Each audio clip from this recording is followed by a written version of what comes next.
Gracias por detenerte a escuchar este sermón. Antes de comenzar, ¿podrías tomarte un momento para darle me gusta a este video y suscribirte a nuestro canal? Esto le ayuda a YouTube a compartir este video con más personas que necesitan oír la palabra de Dios, como tú y yo. Apreciamos mucho que te tomes el tiempo de hacerlo. Gracias.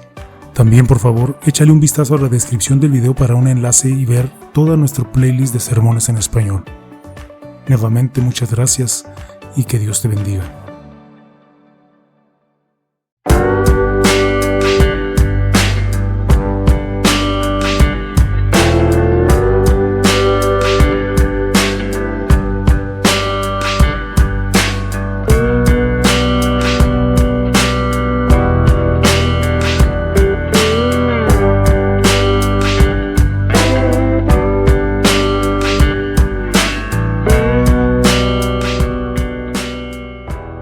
Sermón del domingo 18 de febrero del año 2024 de la Iglesia Luterana Cristo Nuestro Redentor en El Paso, Texas, basado en el texto del Evangelio según San Lucas capítulo 22, versículos del 47 al 53.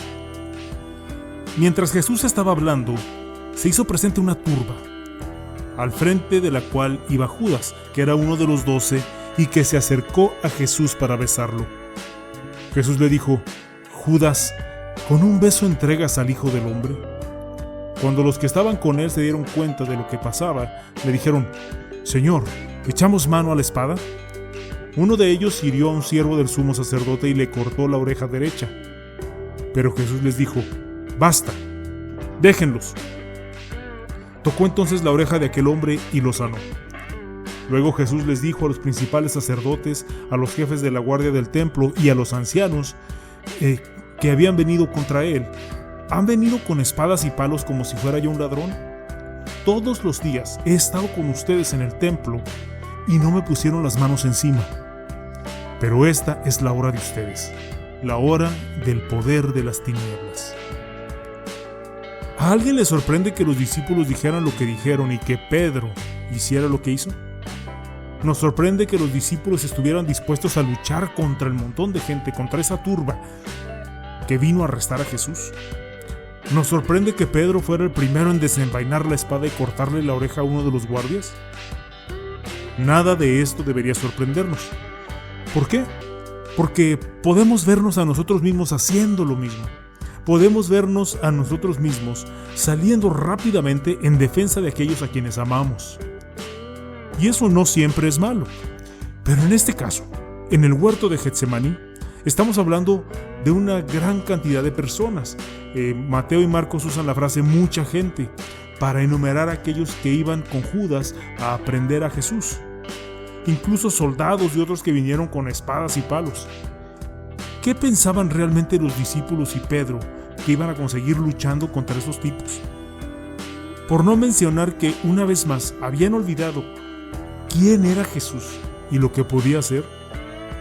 El Hijo de Dios, que resucitó a los muertos y sanó a muchos enfermos, tenía muchas opciones. Con una sola palabra de su boca, Jesús pudo haber llamado a más de 12 legiones de ángeles si hubiera querido. Por cierto, es un total de 72,000 ángeles. Y con otra palabra suya, podría haberse deshecho de ellos para siempre si hubiera querido. Con solo 3 palabras que el Señor pronunció, mira lo que pasó en el jardín, según nos describe Juan en su Evangelio. Pero Jesús, que sabía todas las cosas que le habrían de sobrevenir, se adelantó y les preguntó: ¿a quién buscan? Le respondieron: a Jesús Nazareno. Jesús les dijo: yo soy. Y con ellos estaba también Judas, el que lo entregaba. Cuando les dijo yo soy, ellos retrocedieron y cayeron por tierra. Pero Jesús no usó su poder para deshacerse del enemigo. En vez de eso, Jesús mostró templanza. Templanza santa y perfecta. Y se sometió sin resistencia al enemigo. ¿Saben por qué? Por nosotros. La templanza es la capacidad de contenerse. Es una característica del dominio propio y no es fácil, sobre todo en situaciones en las que uno se siente agraviado o que va a ser maltratado. ¿Cómo respondes a las críticas injustificadas? ¿Cuál es tu primera reacción cuando alguien te acusa de hacer algo que no has hecho? ¿Cuál es tu primera reacción cuando sientes que alguien quiere hacerte daño? A menudo no es la templanza. ¿Por qué? Porque la tendencia es pensar primero en nosotros mismos, y cuando sentimos que nos están criticando, lastimando o amenazando, nuestra primera inclinación es defendernos. De nuevo, eso no siempre tiene que ser algo malo, no tiene por qué estar mal, pero ¿con cuánta frecuencia es una simple cuestión de orgullo? ¿Cuántas veces se trata de venganza? ¿Con qué frecuencia es un sí, ya verás? ¿Y con qué frecuencia es como ¿cómo te atreves? Y puede que no saquemos literalmente una espada para cortarle la oreja a alguien, pero arremetemos para herir con nuestra lengua. O enviamos un mensaje de texto o un correo electrónico enfadados, o dejamos un comentario amargo en la sección de quejas de alguna página o de algún restaurante, o simplemente en nuestros pensamientos malvados y perversos le deseamos el mal a alguien.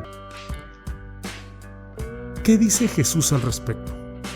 Dice lo que les dijo a los discípulos en el huerto de Getsemaní: basta, déjenlos. Y luego mira lo que hace Jesús. Tocó entonces la oreja de aquel hombre y lo sanó. Jesús ya les había dicho: amen a sus enemigos, hagan bien a quienes los odian, bendigan a quienes los maldicen y oren por quienes los calumnian. Y ahora les mostraba a sus discípulos y nos muestra también a nosotros, predicando con el ejemplo. Pero fue mucho más que eso. El camino hacia nuestra salvación comenzó con el arresto de Jesús a esta gente impía en el jardín. Él estaba en ese huerto como el perfecto Cordero de Dios, el siervo que nunca abrió su boca, ni sacó una espada para hacer daño a nadie, sino que se entregó libremente como nuestro Salvador para el perdón de nuestros pecados.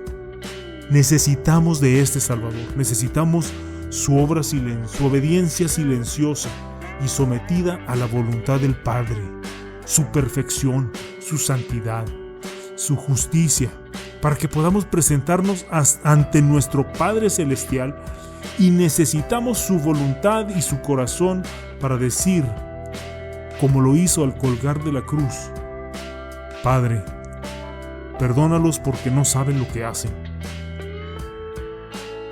¡Qué templanza tan magnánima! Y todo por nuestra salvación. Increíble, pero cierto, todo por nuestra salvación. Tampoco podemos dejar de apreciar todo lo que es nuestro mediante la fe en la obra redentora de Jesús. Su justicia es nuestra mediante la fe. El perdón de los pecados es nuestro mediante la fe. Es muy importante que tengamos presente la palabra vicario durante la temporada de Cuaresma. Vicario es aquel que lleva a cabo obras para nuestro beneficio. Y amados hermanos y hermanas en Cristo, pero también necesitamos el ejemplo de Jesús. Vivimos en un mundo en el que se premia la réplica rápida, la respuesta mordaz y la respuesta denigrante, tanto en la vida real como en las redes sociales. Los programas de entrevistas y los canales de noticias prosperan con reportajes incendiarios para ganar más audiencia y asegurarse un público fiel. Los algoritmos de las redes sociales se centran literalmente en nuestro sentido de la indignación para que participemos en ellos. Vivir en un mundo así puede contagiarnos. Podemos llegar a creer que si no respondemos con el mismo nivel de veneno, somos débiles y cobardes. ¿Y si actuáramos y respondiéramos de otra manera? Imaginen el impacto que podríamos tener en este mundo revolucionado y ajetreado, en el que la templanza es una virtud que ya se ha perdido. Nosotros conocemos al que mostró amor y templanza hasta la muerte en la cruz por nosotros. Conocemos a Jesús, que tiene el control de todas las cosas y lo hace todo por el bien de los suyos. Esto significa que podemos ser diferentes, todos nosotros aquí, los que estamos oyendo y viendo este video, y todos nosotros hermanos en Cristo, de Cristo nuestro Redentor, la Iglesia Luterana Cristo nuestro Redentor, podemos usar nuestras palabras para sanar y ayudar en lugar de enardecer y destruir. Todos nosotros podemos pensar en el dolor que sienten los demás en lugar de concentrarnos únicamente en el dolor que otros nos están o nos han causado. Nosotros podemos responder con gracia y no impulsivamente cuando somos provocados o incitados por quienes nos rodean. Sí, se necesita mucha fuerza para hacer esto, pero les recuerdo dónde podemos encontrar esa fuerza. La encontramos solamente en Jesús, que recorrió el camino al Calvario antes que nosotros. El mundo diría que Jesús tenía todo el derecho de defenderse cuando lo tomaron preso en Getsemaní, pero dejó que todo aquello le ocurriera por amor a ti. Es este amor el que nos da la fuerza que necesitamos para mostrar templanza. Cuando te agredan, recuerda que actúas desde una posición de fuerza por tu fe en Cristo. Dios te ha declarado justo y perdonado, así que no tienes que demostrar nada. El plan de Dios prevalecerá. Tú no tienes que tener el control. Estás lleno del Espíritu Santo, por lo tanto no estás solo.